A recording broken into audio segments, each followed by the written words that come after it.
Vivre une nouvelle saison. Nous allons prendre nos Bibles dans le livre d'Ésaïe 43. Nous lisons un seul verset, le verset 19. Ésaïe 43, le verset 19. Comment vivre une nouvelle saison?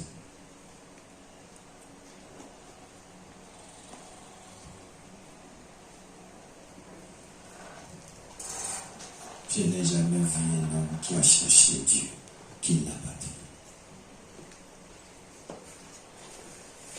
Alléluia.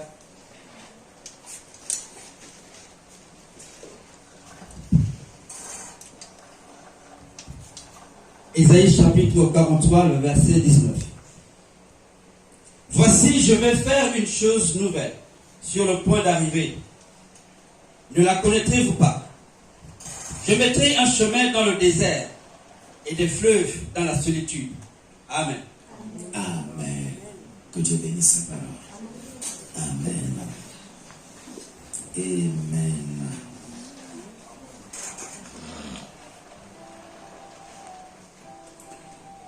Comment vivre une nouvelle saison? Alors, lorsque nous parlons de nouvelle saison, ça veut dire qu'il y a une ancienne saison. Ça veut dire qu'il y avait une saison que nous pouvons appeler la saison du passé, la saison ancienne, une saison dans laquelle nous sommes, peut-être qui n'est pas conforme, une saison qui est, nous considérons que ce n'est pas vraiment ça. Nous avons une lecture dans le livre d'Ésaïe. Ésaïe, le prophète de Dieu, il fait partie des prophètes majeurs. La plupart du temps, nous disons qu'il est à la fois le prophète messianique, parce qu'il est le seul qui annonça la venue du Seigneur Jésus-Christ, sa vie sur la terre. Il a parlé aussi de sa mort sur la résurrection. Et la plupart du temps, nous disons que ces écrits sont comme la Bible en miniature, parce que dans ces 66 chapitres, il révèle le passé, le présent et le futur. Ésaïe dans son chapitre 43, le verset 19, d'ailleurs, si vous lisez le verset 18, Ésaïe parlait de quelque chose. Dans son chapitre 43, le verset 18, il dit, ne pensez plus aux événements passés. Ne pensez plus aux événements passés. Et ne considérez plus ce qui est ancien.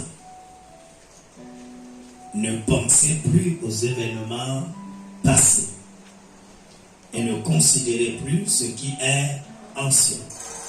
Alors il est en train de nous dire, écoutez, quittez là-bas, quittez. Je veux que ça ne me fasse pas les retours.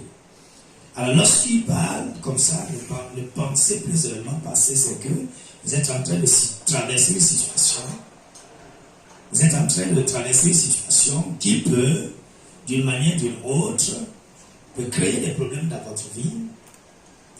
Il est en train de dire que vous êtes dans une situation, votre situation présente, ou bien passée, ne conforme pas à ce que vous voulez, à votre désir. Et vous savez que, à un moment donné, le peuple d'Israël avait un problème avec le Seigneur, surtout, c'est un peuple rebelle, un peuple qui se déconnecte chaque fois de son Dieu. Donc, il fut un moment où Dieu s'est retiré de ce peuple-là. Mais, lorsque vous lisez ce chapitre d'Ésaïe, la Bible déclare que l'Éternel veut racheter le peuple. L'Éternel veut faire une belle chose dans la vie du peuple. L'Éternel ne veut plus demeurer dans l'abandon, mais il veut racheter le peuple. C'est pourquoi il dit dans son chapitre 1er d'ailleurs, il dit ainsi parle maintenant l'Éternel qui t'a créé, ô Jacob, celui qui t'a formé, ô Israël. Donc lorsqu'il passe, vraiment, il dit que je connais ton nom, ne crains rien, je serai avec toi. Et il dit maintenant dans le verset chapitre 18, il dit, ne considérez plus ce qui est du passé. Il dit, maintenant, je veux faire une belle chose dans votre vie, dans le verset 19. Alléluia. Donc Dieu voudrait nous dire qu'il y a des situations que nous avons traversées, des situations du passé, mais que lui ne veut plus que nous considérons parce qu'il veut faire une belle chose.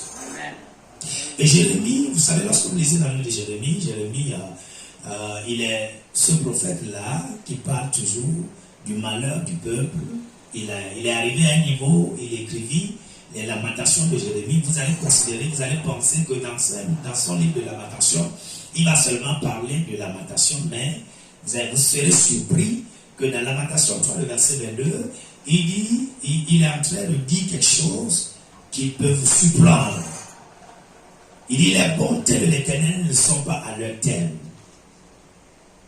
ni ses compassions. Il dit, les bontés de l'Éternel ne sont pas épuisées, et ses compassions ne sont pas à leur terme. Il a de dire qu'il veut faire une nouvelle chose. Donc tous les jours, Dieu peut encore accorder sa grâce à quelqu'un.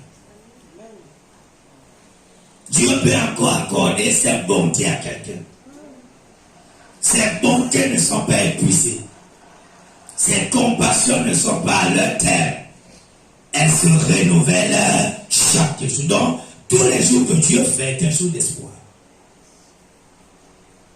Tous les jours que Dieu fait est un jour d'espoir. C'est un jour que Dieu peut encore accorder sa compassion à quelqu'un. C'est un jour que Dieu peut encore accorder ses bontés à quelqu'un. Alléluia. Dans les jours de l'Éternel, écoutez, hier, peut-être que tu vas dire que mais j'ai dormi, je me suis réveillé encore, qu'aujourd'hui va être comparé à hier. Mais des fois, tu vas constater que les jours ne sont jamais pareils. Alléluia. Dieu renouvelle ses bontés dans chaque vie tous les jours. Il renouvelle chaque jour. Alléluia. Alors, sûrement que quelqu'un a traversé une situation, ton passé a un problème, tu te dis que mais est-ce que j'ai encore de l'espoir? Est-ce que je peux encore avancer? Crois encore à la bonté de l'Éternel. Ces bontés peuvent se renouveler dans ta vie. Ces bontés ne sont pas épuisées. Et ces compassions ne sont pas à leur terme. Elles vont se renouveler dans ta vie au nom de Jésus. Je dis, elles vont se renouveler dans ta vie au nom de Jésus. Alors, lorsque vous traversez des moments difficiles, vous avez besoin d'une nouvelle saison. Une nouvelle saison qui va encore déterminer une nouvelle chose dans votre vie. Une nouvelle saison qui va vous permettre d'oublier le passé. Maintenant, la question que nous nous posons, comme le thème le dit, comment est-ce que nous pouvons vivre une nouvelle saison? Comment? C'est une interrogation que nous devons répondre. Comment est-ce que quelqu'un qui a subi, qui a vécu un passé, peut survivre ou bien peut attendre une nouvelle saison dans sa vie? Je voudrais vous parler ce matin sur, si Dieu le permet, quelque chose de principal, fondamental, qui peut vous aider à vivre une nouvelle saison. Dis Amen. Dis Amen.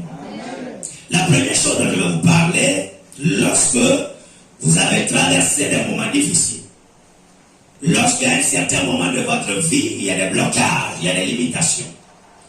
Lorsqu'à un certain moment de votre vie, vous posez la question, est-ce que les bontés de l'Éternel peuvent encore se renouveler dans ma vie? Est-ce qu'il y a encore l'espoir dans ma vie? Est-ce que les choses peuvent changer? Est-ce que ma vie peut encore avancer? Est-ce que ma vie peut encore prendre des échelons? Lorsque vous traversez des moments difficiles et que vous voulez vivre une nouvelle saison, quatre choses que vous devez faire. Première chose, c'est votre auto-évaluation.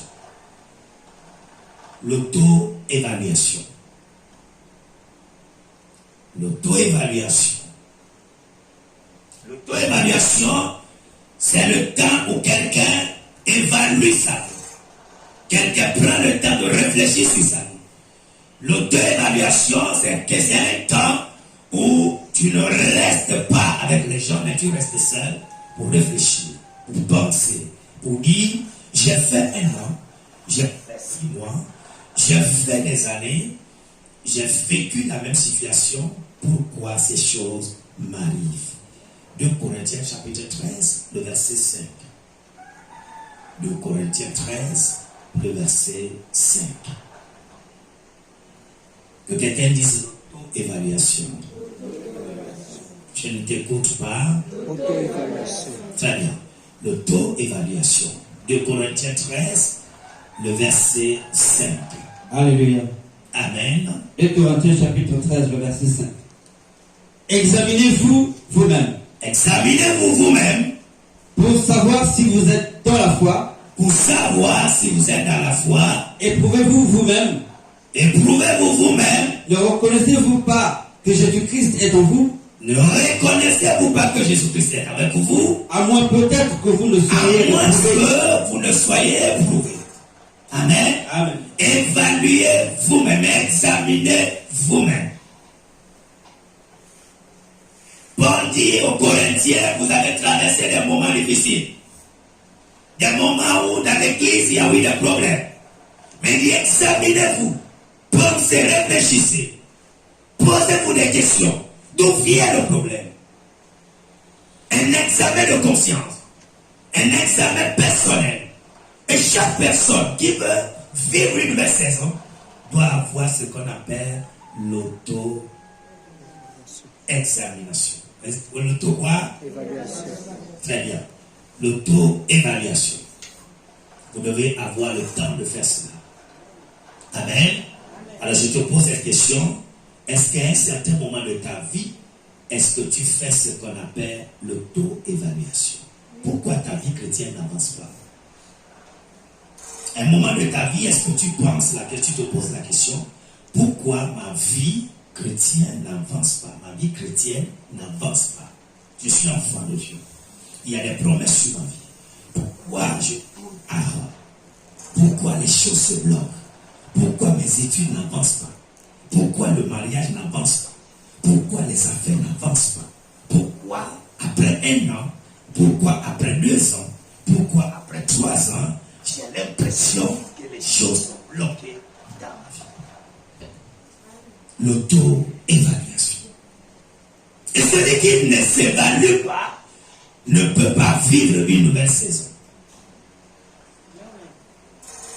Celui qui n'arrive pas à être seul des fois, à réfléchir, à poser des questions sur sa vie, ne pourra pas avancer. L'auto-évaluation. Très important. Dis-moi même. Dis-moi même. En tant que couple, d'ailleurs bientôt nous sommes vers la fin de l'année, nous sommes en train de faire 1 an. On est déjà dans le 11e mois, bientôt le 12e mois. En tant que couple, on doit faire l'auto-évaluation. Qu'est-ce qui n'avance pas? Est-ce qu'on avance ou bien on est sur place? Et pourquoi on n'avance pas? Pourquoi c'est bloqué? Alléluia. Pourquoi? L'auto-évaluation. Vous devez vous évaluer. Même dans les services, on évalue les gens. Raison pour laquelle des fois on fait avancer certaines personnes. Des fois on dégrégole certaines personnes. Des fois même on met certaines personnes en retraite. Des fois on dit à certaines personnes arrêtez parce que vous n'apportez rien à la société. On préfère que vous restez. Parce que quand on vous évalue, on voit que vous n'apportez rien de plus. Il y a ce qu'on appelle l'auto-évaluation. Et toute personne qui ne fait pas ces choses-là ne pourra jamais avancer dans la vie. Même si vous avez une société et que vous n'évaluez pas les gens, vous n'évaluez pas les choses, ça n'avancera pas. Je parle à quelqu'un. Donc lorsque vous voulez vivre une nouvelle saison, vous devez apprendre à faire votre auto-évaluation. Luc 15, verset 17, rapidement. Luc 15, verset 17. Nous avons l'histoire du fils prodigue. Luc 15, verset 17. Luc 15, verset 17.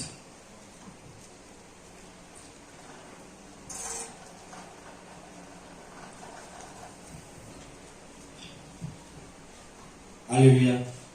Amen. Luc chapitre 15, le verset 17. Étant rentré en lui-même, il se dit, combien de mercenaires chez mon père? Combien de mercenaires chez mon Ont père du pain en abondance. ont du pain en abondance. Et moi ici, Je meurs de faim. je meurs de faim. Amen. Amen. Étant rentré en lui-même, il est seul quelque part. Il traverse des moments difficiles. Il a tout pris, il a pris tout l'héritage. Il a dit à son père, je suis déjà grand. Je peux vivre ma vie comme tu veux. Le père, il n'y a pas de problème. Il dit, donne-moi mon héritage. Du vivant de son père. On lui a donné tout l'héritage. Il est parti, il a fait comme il veut. Mais il traversait des moments difficiles à un certain moment donné. Mais pour qu'il puisse chercher sa délivrance, il puisse vivre une nouvelle saison, il est resté quelque part. Il est rentré en lui-même. Il dit, mais dans ma maison de mon père, il y a des esclaves, des gens qui mangent bien leur faim. Mais pourquoi je suis ici? Que fais-je? Pourquoi je dois demeurer à ce niveau-là? Sa conscience commence par lui parler. Il commence par faire une auto-évaluation. Il commence par réfléchir sur ça. Que mais est-ce que c'est normal que je puisse continuer à vivre comme ça? Il y a quelque chose qui ne va pas. C'est à partir de ce moment-là qu'il va commencer par chercher la solution pour vivre une nouvelle saison. Si jamais il n'a pas eu ça, il dira que non, je m'en fous de mon père. Je préfère mourir au désert. Je préfère mourir dans le désert. Et il va mourir là-bas. Il ne vivra jamais une nouvelle saison. Il y a des gens qui ne vivent pas une nouvelle saison parce qu'ils ne veulent pas faire une auto-évaluation. Et ils meurent dans la situation. Tu peux avoir une grande vision, mais tant que tu ne t'évalues pas, les choses sont bloquées, tu vas rester au même niveau. Parce que c'est en réfléchissant qu'on trouve une solution. Dis-moi amen. Dis amen. Alors, vous devez aussi noter une deuxième chose, c'est que, non, c'est pas la deuxième, mais c'est-à-dire là-dessus, le Fils prodigue, il n'a pas dit que le Saint-Esprit m'a parlé. Alléluia. Amen. Dans l'autodélivrance, votre spiritualité, c'est votre personne. Amen. Et dans la spiritualité, ça vous met à un niveau, mais vous allez constater que, d'ailleurs, à ce moment, le Saint-Esprit n'était même pas là. Puisque Jésus n'était même pas encore mort. C'est Jésus qui donnait la parole. Vous êtes d'accord avec moi? Mais à ce moment-là, sa conscience, son âme, Dieu présent en lui parlait. Il n'est pas parti dire à son père que le Saint-Esprit m'a dit de venir vers toi. Ou bien il n'a pas dit que non, le Saint-Esprit m'a révélé. Il y a des gens aussi qui ne veulent pas vivre une vie de conscience. Ils mettent sur le dos de l'Esprit de Dieu. Alléluia. Mais la vie spirituelle, à un certain moment donné, doit t'amener à un niveau de prise de conscience. Et tu vas te dire que, mais il y a quelque chose qui ne va pas dans ma vie, je dois faire quelque chose pour régler ça. Amen. Amen. Nous avons des gens tellement élevés dans la spiritualité que, des fois, ils mettent tout au dos sur l'Esprit de Dieu. Mais vous avez seulement besoin d'une prise de conscience pour régler certaines situations. Dis amen. La deuxième chose, après l'auto-évaluation, c'est ce que nous appelons le brisement. Que quelqu'un dise le brisement. Dis le brisement. Le brisement, ce sont des enseignements, ou bien c'est l'enseignement que vous tirez après avoir passé des moments difficiles. J'ai parlé. Le brisement, c'est la conséquence que vous tirez après avoir fait l'auto-évaluation. Vous voyez là où vous avez failli. Et vous dites que non, je ne peux plus faire comme ça. J'ai déjà fait ça et j'ai vu qu'il n'y a pas de bons résultats. Donc vous êtes brisé à ce niveau pour que la nouvelle saison, vous ne faites plus la même chose. On appelle ça le brisement.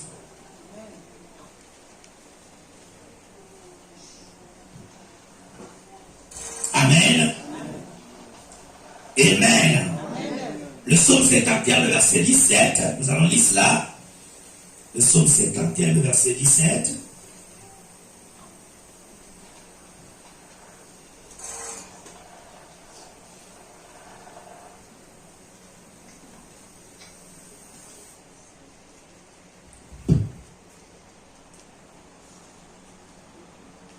Psaume chapitre 51, le verset 17. Seigneur, ouvre mes yeux, mes lèvres, et ma bouche publiera ta louange. C'est ça le verset 17. C'est une autre version qui a aussi le même verset.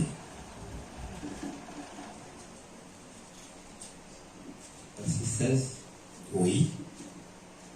Ô Dieu, Dieu de mon salut, délivre-moi du sang versé et ma langue célébrera ta miséricorde. Très bien. Amen. Amen. Lis-moi le verset 5. Verset 5. Verset 5. Car je reconnais mes Car transgressions je reconnais mes transgressions et mon péché est constamment et devant mon moi. péché est constamment devant moi. Amen. Amen. Je reconnais quoi? Mes transgressions et mon péché est constamment devant moi. C'est ça. Amen. Non, il est en train de reconnaître ses transgressions après avoir réfléchi, après avoir pensé. Il a fait quoi? Il a fait une confession. Il dit, je reconnais. Seigneur, je reconnais. Après avoir reconnu ses transgressions, il va demander pardon. Je reconnais que j'ai péché contre toi. Je reconnais mes transgressions. Je reconnais mes torts. Je reconnais que si je suis dans ça là aujourd'hui, je sais là où j'ai failli. Je reconnais. On appelle ça le prisme. Il faut savoir que la situation que la personne a traversée, elle a tiré une leçon, elle a tiré des conséquences, elle s'est dit que voilà où il a failli. Il a failli. Donc, à la prochaine saison, il ne fera plus la même chose. Amen. Amen. Je reconnais. Je reconnais mes transgressions. Je reconnais mon péché. Et mon péché est constamment devant nous. Lisons encore Luc 15, le verset 21. Luc 15, le verset 21. Ce que cet enfant va encore dire, après avoir eu la prise de conscience, il a fait quelque chose qui nous intéresse encore ce matin.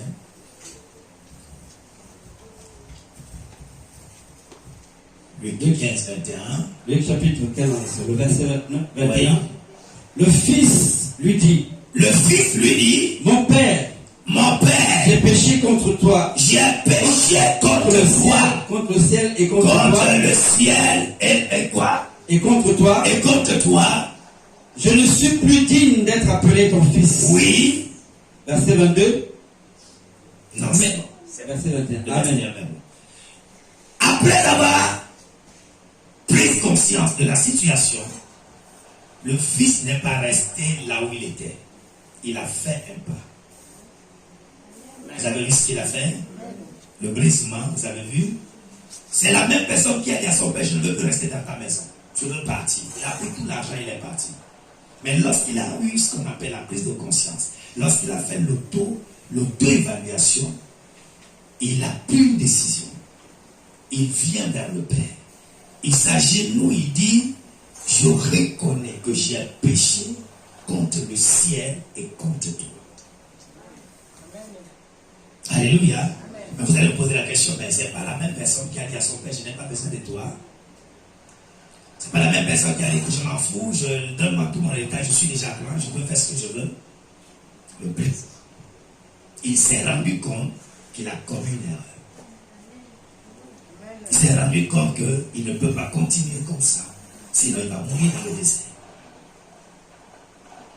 Alléluia. Il a eu le brisement. Il est revenu vers le Père. Il dit, j'ai péché contre toi. Et il ajoute encore, il dit, je ne mérite même pas d'être appelé ton enfant.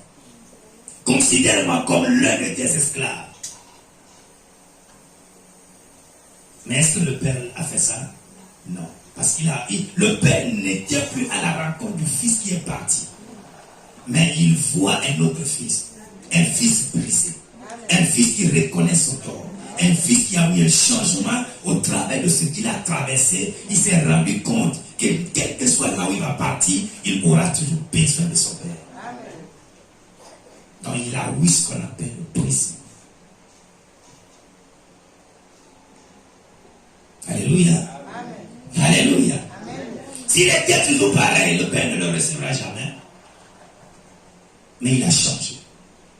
Personne ne peut vivre une nouvelle saison s'il n'a pas d'abord changé ce qui n'était pas, ce qui n'avait pas marché dans sa saison. Je répète encore, tu ne peux pas vivre une nouvelle saison si tu n'as pas encore corrigé ce qui n'a pas marché dans ta première saison. Amen. Il y a des gens qui disent, Seigneur, fais une nouvelle chose dans ma vie. Oui, c'est vrai, Dieu veut faire une nouvelle chose, mais Dieu ne peut pas faire une nouvelle chose si toi-même tu fais la même chose. Oh. Est-ce que j'ai parlé à quelqu'un? Dieu ne peut pas faire une nouvelle chose si moi qui demande à Dieu de faire une nouvelle chose, je fais la même chose. Parce que Dieu ne fait la même chose, Dieu fera une nouvelle chose que si je fais quelque chose qui peut attirer la nouvelle chose dans ma vie. Parce que Dieu que nous servons est un Dieu de principe. Lorsque je fais la même chose et que j'atteins un autre résultat, c'est que je suis un menteur. Ou bien je fais de Dieu un menteur. Dieu fait de nouvelles choses lorsque les gens qu'il rencontrent aussi font de nouvelles choses. Ou bien font des choses qui peuvent attirer des nouvelles choses dans leur vie. Mais il y a des gens qui changent, Seigneur fait une nouvelle chose dans ma vie. Mais la même personne fait la même chose. Je dis, Dieu fait une nouvelle chose, transforme ma vie. Je veux une nouvelle vie. Mais moi-même, je ne veux pas changer. Dieu ne le fera jamais. Parce que Dieu que nous servons est un Dieu de principe. Amen. Donc, si le Fils ne sait pas changer, le Père aussi ne changera pas. Le Père lui dira, mais tu m'as déjà pris tout ce que tu veux. Je t'ai déjà donné tout l'héritage. Va là où tu veux, je ne te réponds pas. D'ailleurs, quand il est parti, le Père ne l'a jamais cherché. Vous êtes d'accord avec moi? Le Père ne l'a jamais cherché.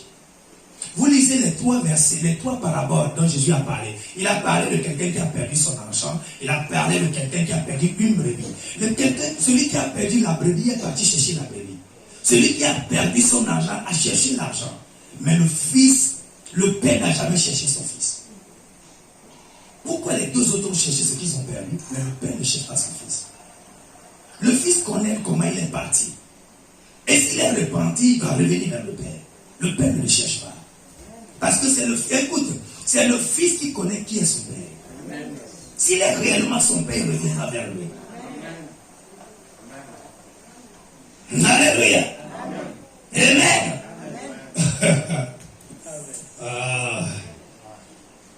C'est le fils qui connaît qui est son père. Parce que quelqu'un peut le dire, Père, mais il ne te reconnaît pas comme ton père. Il ne te reconnaît pas comme son père. Mais si tu es son père, il reviendra vers toi. Alléluia. Ce n'est pas le Père qui le cherche. C'est la manière dont le Fils fait qui fera que le Père dira que non, lui là, même s'il n'est pas sorti. Il y a des gens qui ont considéré même des enfants adoptifs plus que leurs propres enfants. À cause de ce que les enfants ont fait. Vous avez déjà entendu ça? Un enfant adoptif, il est au premier rang, plus que même celui qui est sorti de son sang. À cause de la reconnaissance et de la manière dont le Fils reconnaît qui est son Père. Amen. Amen. Le brisement, frère. Plusieurs enfants de Dieu veulent avoir une nouvelle évolution, une nouvelle dimension, une nouvelle saison. Mais nous refusons d'être brisés. Nous refusons le brisement. Écoutez, il y a des niveaux que l'orgueil n'amène pas. Il y a des niveaux que je connais n'amènent pas. Il y a des niveaux que tu peux avoir que lorsque tu te fais petit. On te donne. C'est celui qui se fait petit, qui pleure. Alléluia. Alléluia. Le brisement. Apprenons à voir ce qu'on appelle le brisement. Ne nous trompons pas. Vous pouvez connaître, vous pouvez prier comme vous voulez. Mais il y a des choses que quelqu'un a la facilité de te donner, que tu n'as pas besoin même de la prière. Des fois. Il suffit de se faire humble. On te montre la foi. Alléluia. Il suffit de se faire humble. La première lecture que nous avons faite, il a dit quoi? Il dit, je ferai un... Non, ici, il a dit que je ferai une nouvelle chose et je mettrai un chemin, c'est vrai, non? Je mettrai un chemin au désert. Vous allez vous poser la question, mais comment est-ce qu'on peut faire un chemin dans un désert? Le désert, quand tu marches même, on appelle ça comment? Le vent efface les empreintes. Au désert, le vent efface tous les empreintes. On ne trouve pas des empreintes au désert. Mais quand Dieu dit, je vais tracer un chemin dans un désert, c'est que ce n'est pas un niveau ordinaire, c'est un niveau spirituel. Et ce n'est pas donné à tout le monde. Je tracerai un chemin au désert. Mais pas pour n'importe qui. Ceux-là à qui Dieu veut faire une nouvelle chose. Afin qu'ils étonnent les gens. Ceux-là à qui tu as vu qu'ils savent, ils ont déjà ouï le brisement. Ils tracent un chemin au désert afin que leur vie soit l'étonnement. Dieu tracerait un chemin pour toi. Je dis Dieu tracerait un chemin au désert pour toi. Un chemin qui va étonner les gens au nom de Jésus. Alléluia. Amen. Bien-aimé, dans tout ce que vous voulez avoir, lorsque vous voulez avoir une nouvelle dimension, apprenez à avoir ce que nous appelons le brisement. Ne manquez pas de respect à votre patron et pensez qu'il va vous élever. Amen. Alléluia. Ne manquez pas de respect à votre patron. Et vous venez à la maison, vous faites un requêté, beau chataka. Seigneur, tu mens. Tu es un menteur. Tu ne connais pas la Bible, là, tu ne connais pas. Tu manques le respect à ton patron. Celui par qui Dieu va passer pour t'élever. Tu lui manques le respect. Tu penses qu'il va t'élever. Pour écrire, il va écrire moins 2 sur 10. Même 0, même tu n'auras pas. Il l'élève têtu, l'élève indiscipliné, l'élève, il va écrire des choses quand les gens regardent. Oh, lui seul, il a fait tout ça là. Amen. Amen. Le respect est important. La vérité, toute autorité vient de Dieu. Et des fois, lorsqu'on parle de ces choses-là, les gens pensent que c'est seulement à l'église. Non. Même là où tu travailles, là, c'est une autorité. Ce n'est pas seulement à l'église. Hein. Celui que tu as élevé devant toi, c'est celui-là que tu dois respecter d'abord. Amen. Parce que c'est au travers de lui que tu vas aller là où tu veux. Tu vas dire, je m'en fous de lui. Comme elle est là, il va dire, ok, d'accord. Le temps va arriver, tu auras besoin de lui. Amen. Et mais il y a beaucoup d'enfants de Dieu qui sont ignorants. Ils disent que non, lui c'est un réseau chrétien, c'est mondain. Je ne vais pas dans la langue. Non, c'est pas comme ça. Sois humble. Sois humble. Et Dieu passera par lui. Il peut ne pas t'aimer, mais parce que tu es humble, Dieu passera par lui. Il va même t'évaluer avant de se rappeler. Amen. Mais si tu lui manques de respect, c'est un moyen déjà pour Satan pour te bloquer.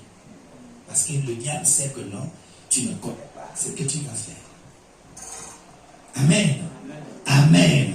Et il y a beaucoup des enfants de Dieu aujourd'hui comme ça. Nous avons tous spiritualisé. Et nous ne connaissons pas la place qu'il faut, la manière dont nous devons marcher. On a tous spiritualisé. Alors que des fois, on n'en a même pas besoin de ça. On appelle ça seulement on appelle ça les meilleures éducations, le bon comportement, la loyauté seulement. Si vous savez ça, vous connaissez comment vivre dans la société. La société a ses principes et ses lois. Et vous devez savoir comment vivre. Tu ne peux pas hurler quelqu'un qui est responsable au milieu des gens et tu penses qu'il ne va pas se fâcher. Tu l'humilies et tu penses que ça ne va rien dire. Ou bien tu vas parler en langue. Parce que toi aussi, on mange ensemble. Mais non, on peut manger ensemble, mais on n'a pas les mêmes options. On n'a pas les mêmes niveaux. Vous n'avez pas Il peut manger avec toi, mais tant que c'est lui qui a l'autorité, vous n'avez pas les mêmes décisions. Parce que quelqu'un a l'autorité sur l'autre. Et c'est celui qui a l'autorité qui a le pouvoir. Alléluia. Et ça, vous devez reconnaître ça. C'est celui qui a l'autorité qui a le pouvoir. Tu peux faire tout ce que tu veux. Mais quand le temps arrive, tu sauras qu'il y a une différence. Alléluia. Quand le moment arrive, tu sauras parce que tu auras toujours besoin de lui. J'ai parlé à quelqu'un. C'est pourquoi nous devons faire quoi? On doit être humble dans la vie. Soyons humbles. Et l'humilité précède la gloire. Dis-moi amen. Dis-moi amen. La troisième chose qu'on devait avoir, c'est la connaissance. La connaissance.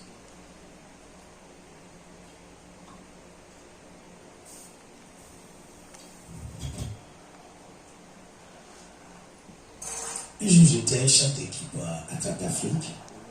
J'avais un gars qui m'embêtait, disons ça comme ça. Il y a des gens comme ça. On avait une équipe de 10 personnes comme ça. Et la plupart des samedis, ils n'aiment pas travailler. Samedi, on travaille à midi, le matin à 14h.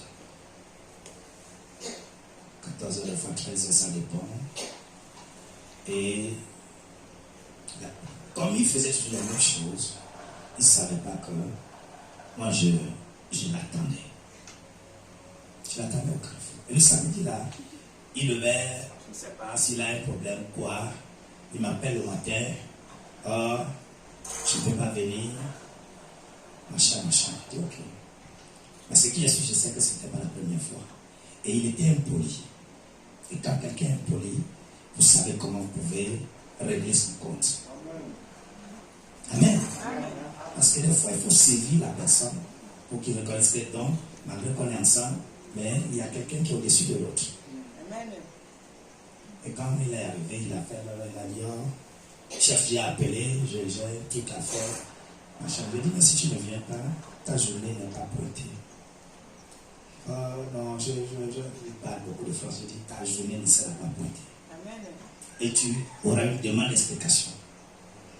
Puisque pour manquer cette parole samedi matin, il faut le faire 24 heures avant. Et comme il l'a fait, et c'est comme ça que moi je l'ai fait. Et depuis ce jour-là, la journée est coupée. On lui a demandé une demande d'explication. Mais la prochaine fois, quand il me faut, il me respecte. Et quand il veut le faire, même il demande 3 jours avant. Pourquoi? Parce que des fois, il faut mettre les gens à l'ordre. Parce que des fois, quand vous êtes ensemble, les gens se disent qu'on ne connaît pas qui est qui. Des fois, il faut mettre ton autorité sur place. Ton autorité en jeu pour prouver qu'on n'a pas la même chose. Je parle à quelqu'un. C'est comme ça. Et dans la vie, des fois, il faut discipliner les personnes. Il y a des gens qui n'aiment pas la discipline. Mais rien ne marche dans la vie sans la discipline. Les gens préfèrent que tout le monde soit dans le désordre. Et là où il y a le désordre, rien n'avance. Les gens veulent que même s'ils commettent des erreurs, qu'on sourit, qu'on dit ah, c'est bon, hein, c'est joli. Alors que lui-même il sait que c'est pas bon. Ça n'avance pas. Et lorsque tu le sévis, on dit que tu es mauvais. Parce qu'il y a des gens qui n'aiment pas avancer. Et dans la vie, il faut marcher avec ceux qui veulent avancer.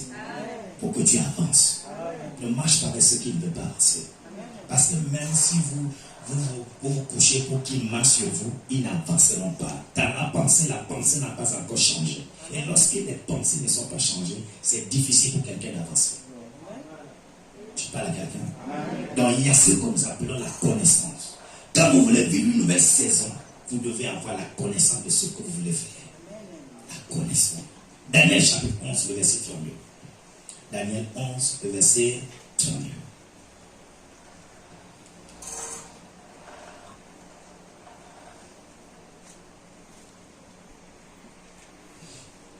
Alléluia. Daniel chapitre 11, le verset 32. Il séduira par des flatteries les traîtres de l'alliance.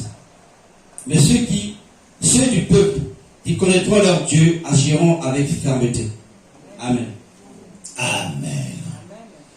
Il séduira par des flatteries quoi? Les traîtres de l'alliance. Mais ceux du peuple qui connaîtront leur Dieu, ils feront quoi? Agiront avec fermeté. Agiront avec fermeté. Alors, lorsque vous lisez, vous méditez un peu ce verset, on est en train de nous dire que la plupart des personnes qui veulent vivre une belle saison doivent avoir une connaissance de leur Dieu. Si vous voulez que Dieu fasse une belle chose dans votre vie, vous devez connaître le Dieu que vous servez. Le connaître comment? Vous allez constater qu'il parle de ceux du trait, il parle des traits, c'est-à-dire ceux qui se retirent de l'alliance. Et lorsqu'il parle de connaissance, il parle d'une fusion. Vous allez constater que la connaissance, la première fois qu'on a utilisé la connaissance, c'est lorsqu'on a dit que Adam a connu sa femme. Quand on parle de la connaissance de Dieu, on parle de la fusion, on parle d'une union. Ceux-là qui connaissent réellement Dieu ne sont pas faciles à tuer, ne sont pas faciles à tromper. Écoutez, quelqu'un peut traverser des moments difficiles, mais ce n'est pas une raison pour que vous puissiez lui dire que Dieu n'est pas avec lui.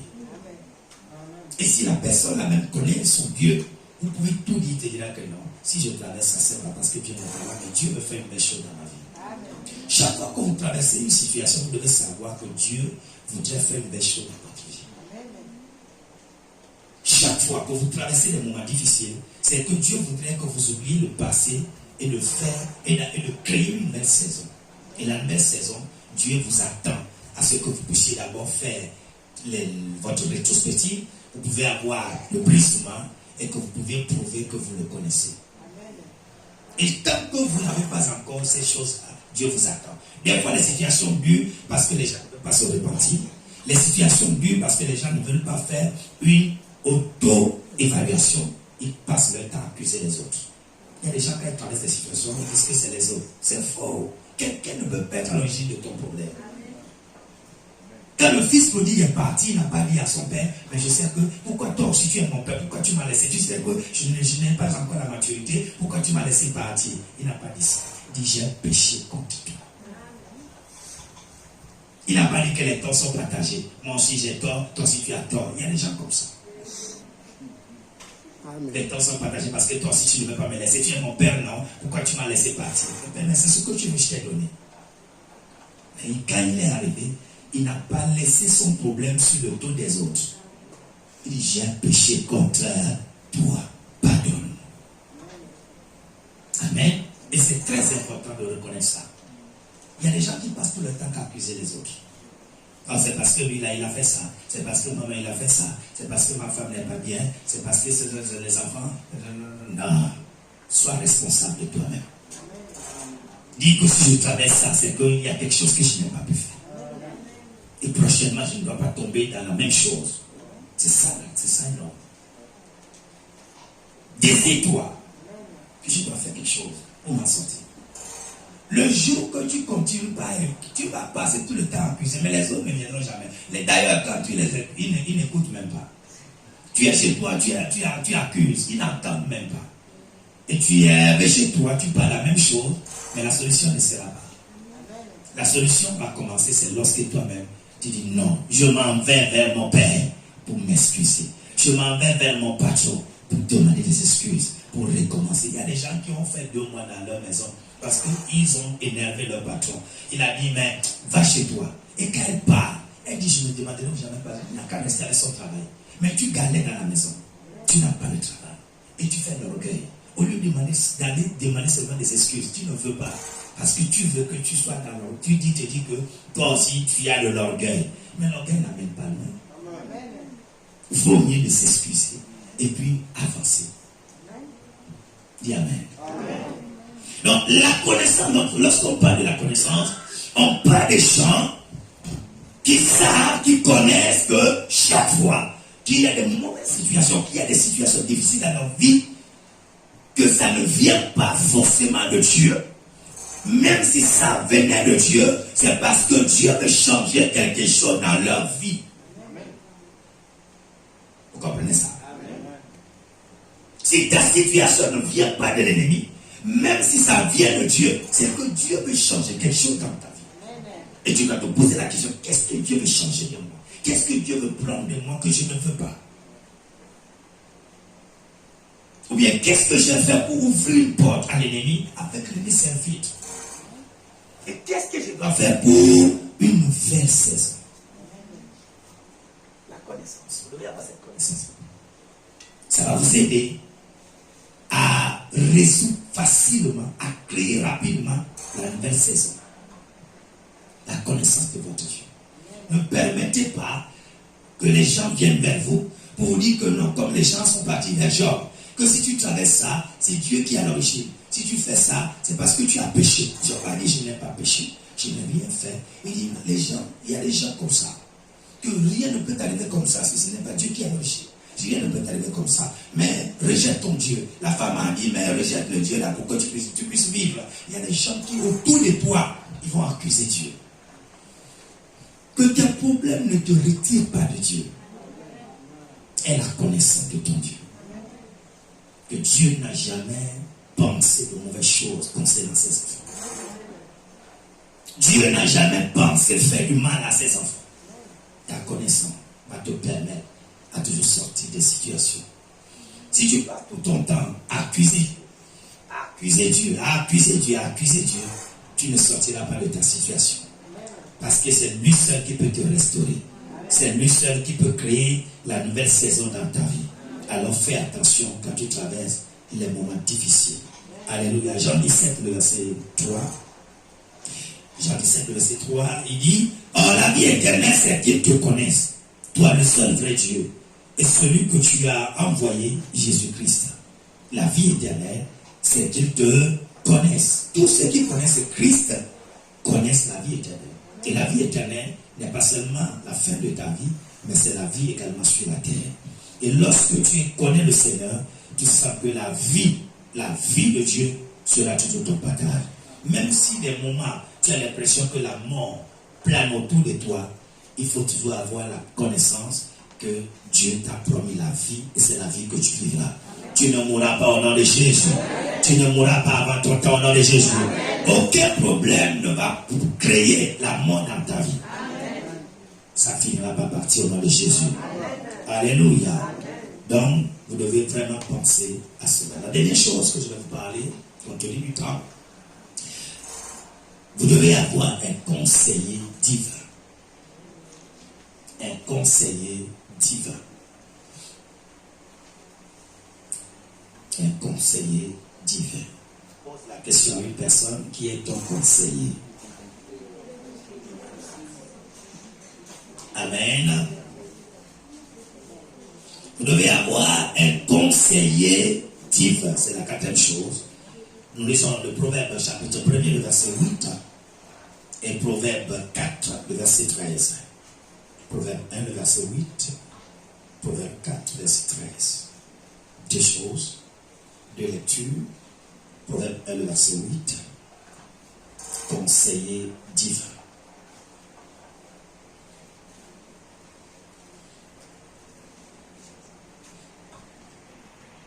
Proverbe chapitre 1er, le verset 8. Écoute, mon fils. Écoute, mon fils. L'instruction de ton père. L'instruction de ton père. Et ne rejette pas l'enseignement de ta mère. Et ne rejette pas l'enseignement de ta mère. Amen. Amen. Écoute, mon fils, l'instruction de ton père. Bon, on est en train de parler à quelqu'un. Lis-moi aussi le Proverbe 4, verset 8. Le Proverbe 4, verset 13.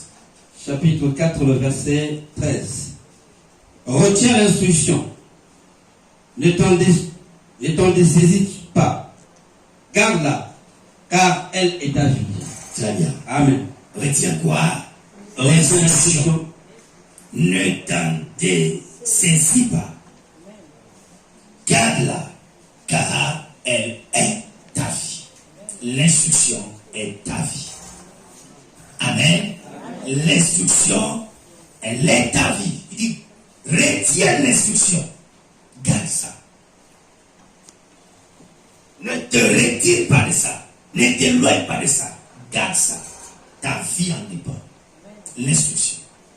Alors dans la vie, lorsque vous avez traversé des moments difficiles et que vous voulez avoir une nouvelle saison, la quatrième chose que vous avez besoin, qui est très importante aussi, c'est ce que nous appelons le conseiller divin.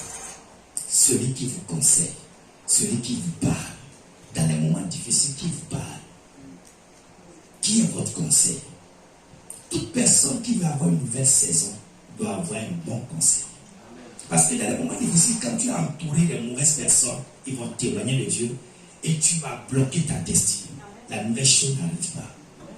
Mais si tu es entouré de bonnes personnes, tu vas te rendre compte que ce n'est qu'un passage, ce n'est qu'un moment qui ne dure pas, mais tu vas voir que tu t'es encore propulsé vers l'avant à cause des gens qui t'entourent. C'est pourquoi ton entourage est très important.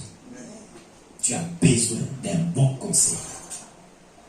Alléluia. Tu as besoin d'un conseiller. Quelqu'un qui te parle. Quelqu'un qui t'encourage. Celui qui te dit ce que tu dois faire.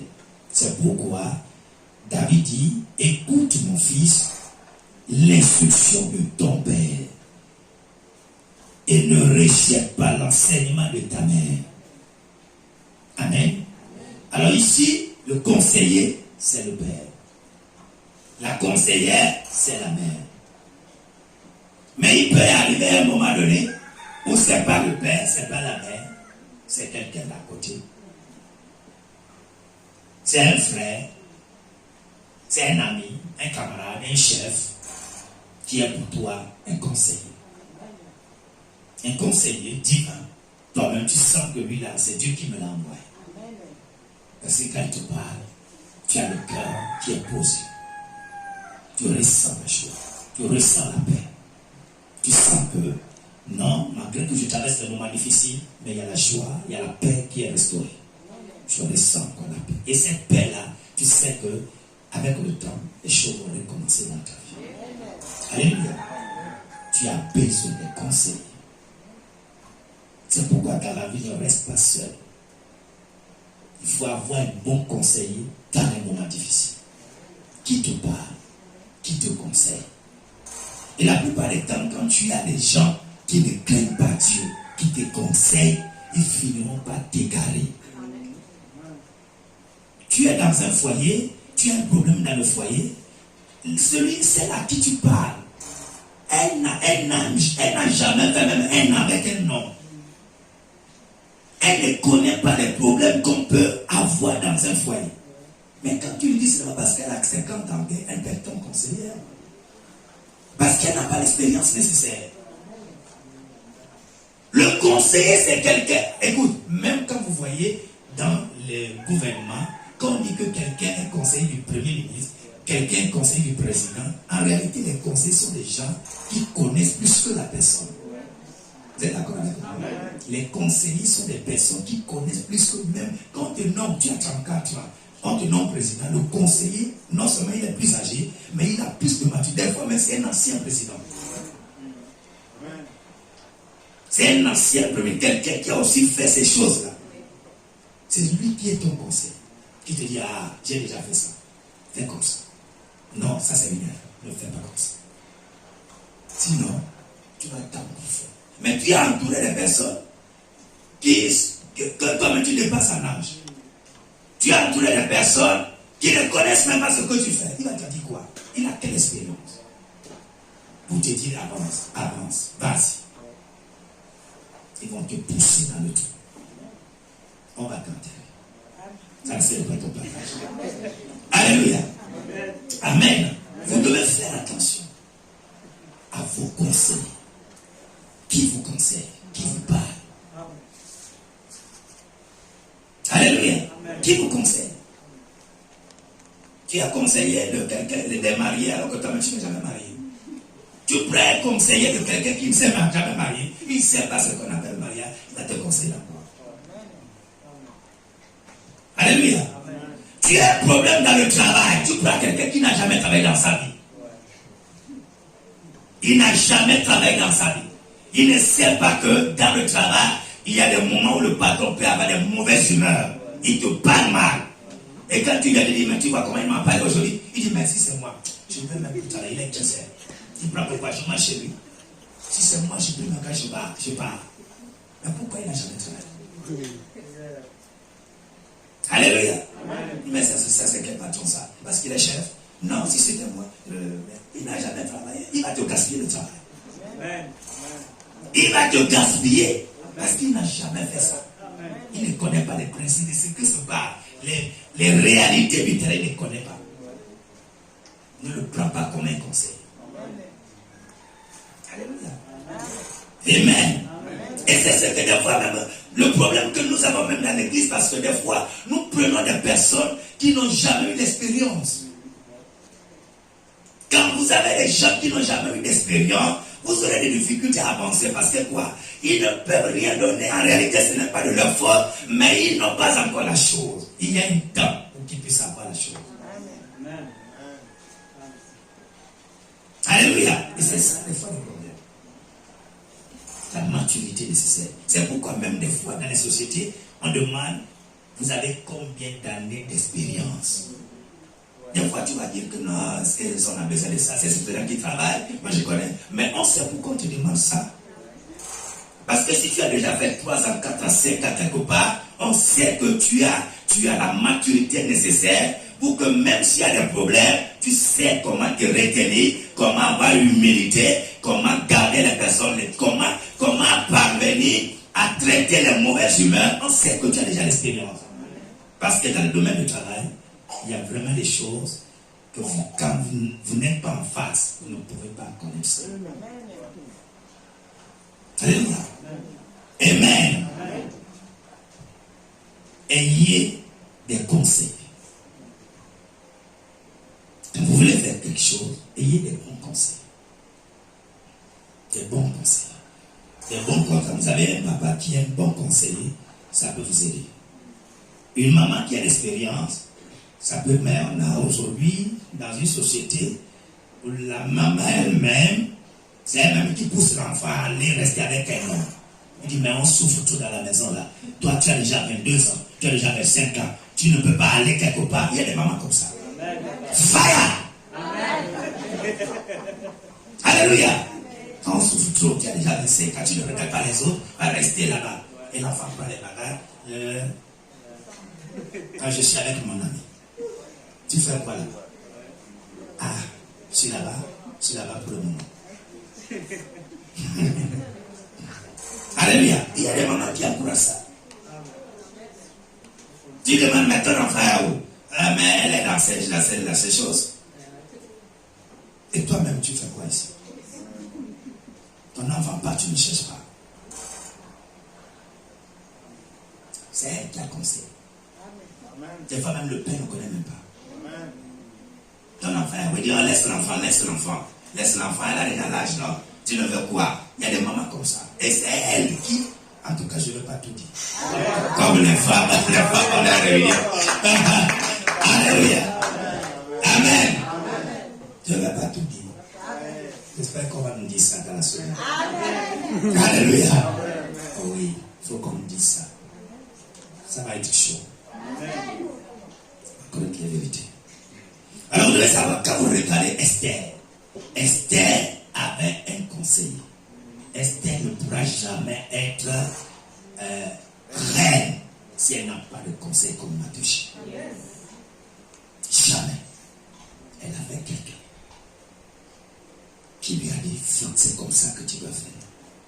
Même pour que le peuple la Suisse puisse sortir des problèmes, Mardochée, dans l'humilité, qui était à la porte, qui avait entendu tout ce qui se passait, ce qu'on préparait contre le peuple, c'est lui qui appelle Esther. Voilà ce qu'on est en train de préparer pour le peuple, contre le peuple.